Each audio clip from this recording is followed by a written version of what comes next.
trái tim đã già mà những thiết tha trong nhòa tình cũ vẫn nghe ấm nồng tôi tên nhau lúc cô đơn để nghe suy ấm tâm hồn.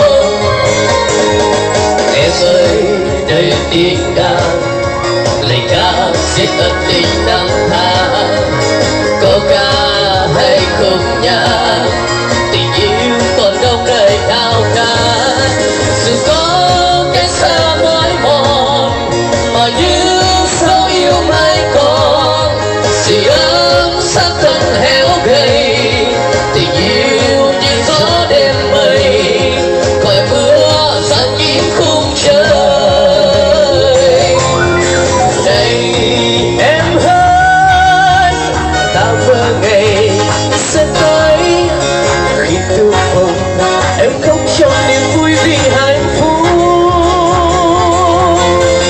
Còn hay đang trong cuộc đời mưa nắng tan lùi trong giấc mơ hạnh phúc xưa tuyệt vời.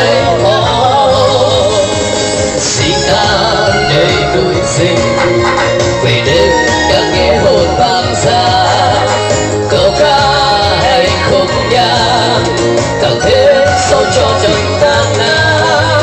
Dù biết cách xa với đời, dù biết thủy chung chẳng rời mà vẫn xót xa tháng ngày chờ ta chỉ nữa em ơi còn đâu giây phút tuyệt vời.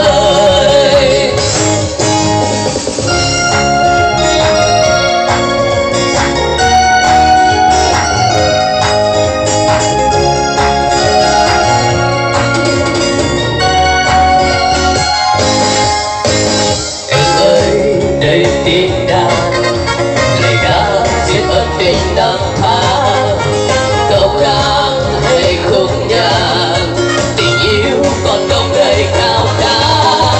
Dù có cái xa mỏi mòn mà yêu sao yêu mãi còn sưởi ấm xác thân héo gầy.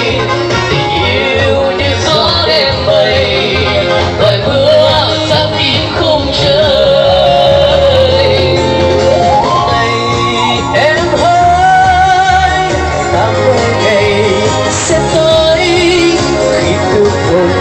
Em khóc trong niềm vui vì hạnh phúc. Còn hay đang trong cuộc đời mưa nắng ta lùi trong giấc mơ hạnh phúc xưa tuyệt vời.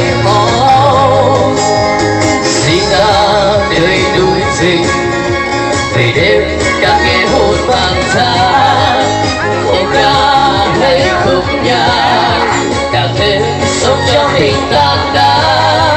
Dù biết cách xa với đời, dù biết thủy chung chẳng rời mà vẫn xót xa tháng ngày chờ ta chỉ nữ em ơi còn đâu giây phút tuyệt vời.